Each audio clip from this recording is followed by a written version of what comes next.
Local support for News 6 has been provided by the Ropey Rubber Corporation of Astoria, the Northwest Ohio Educational Technology Foundation, Bowling Green State University, and the members of WBGU-TV.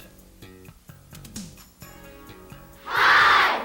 We're the 6th graders from Kenwood Elementary, Bowling Green, home of the Eagles. Welcome to News 6!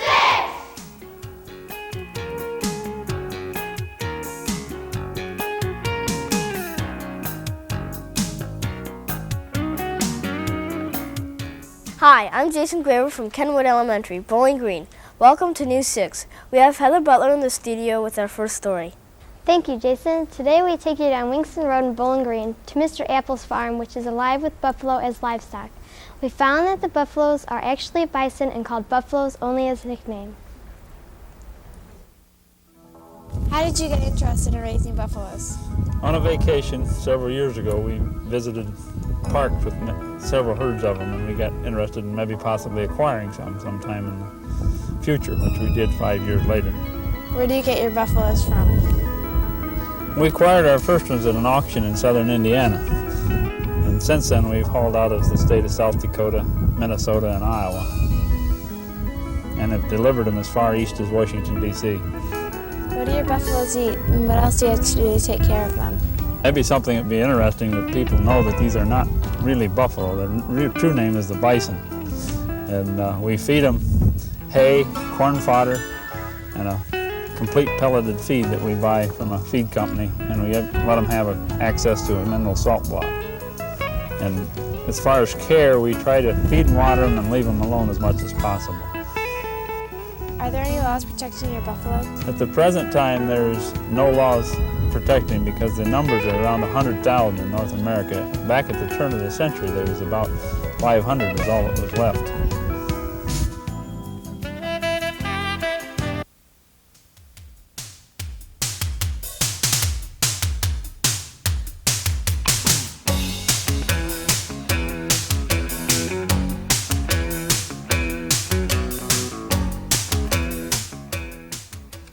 This News 6 is produced by the 6th grade class of Kenwood Elementary, Bowling Green.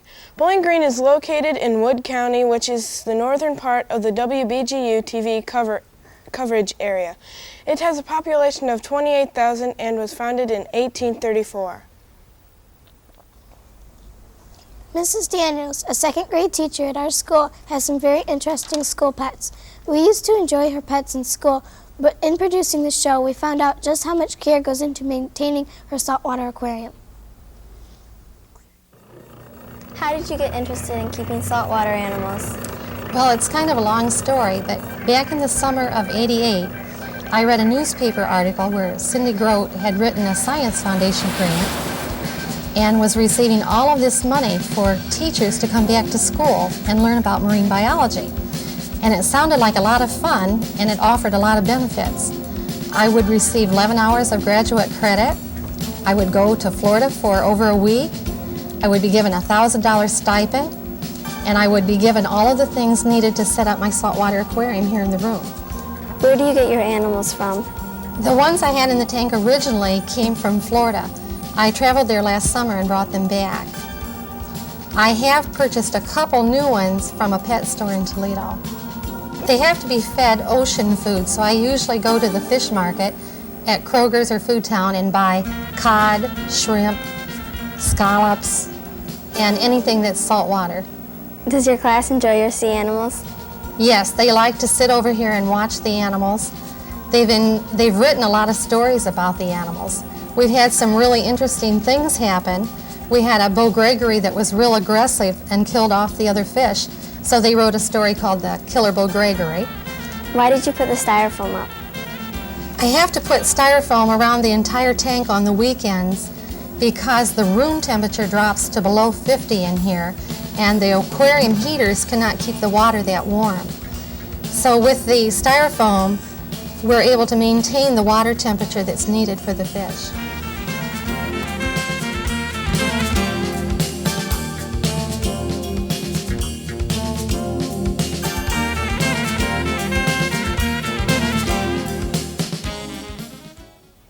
On Kids View this week, we began thinking of what we would make if we had all the materials we needed.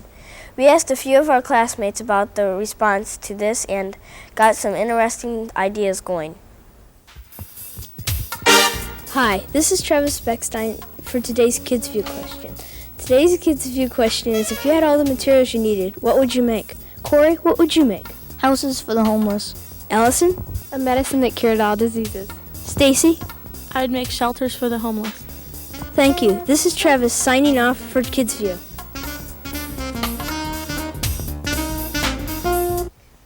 Mr. Johnson has been collecting arcade games for almost 20 years now. Some of his games date back to the early 1900s. Many are in bad condition when he buys them, then he repairs them to their original state. We talked to Mr. Johnson about some of his games. How did you start collecting games, and is there anything else you collect besides games?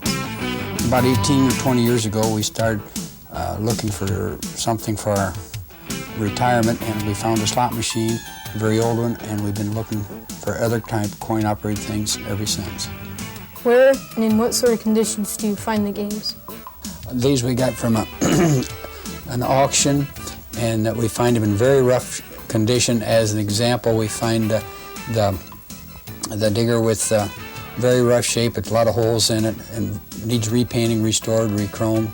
You have to start over. Electric machine, we have to have that re-chromed, and years ago that was noted for electricity being good for your health.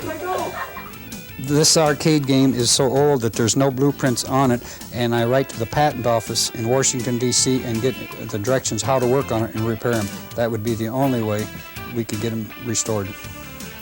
Can you tell us something about the games themselves? Yes, the diggers are made in about 1930s. The mechanical banks are about 1890. They all move. You put a coin in and the figure will throw the coin in the bank, and the slot machines are from the 1930s.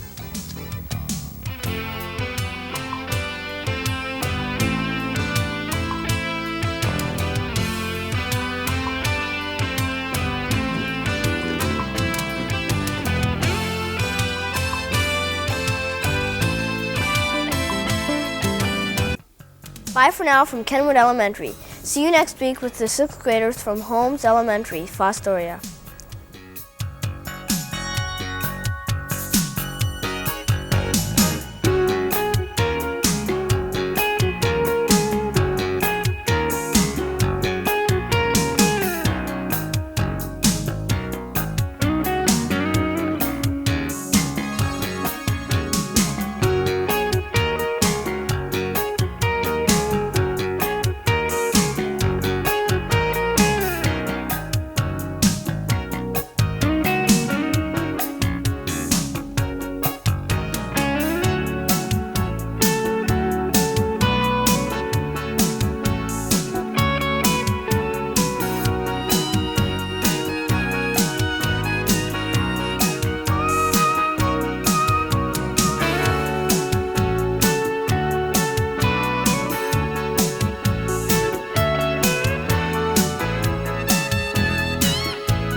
Local support for News 6 has been provided by the Ropey Rubber Corporation of Fostoria, the Northwest Ohio Educational Technology Foundation, Bowling Green State University, and the members of WBGU-TV.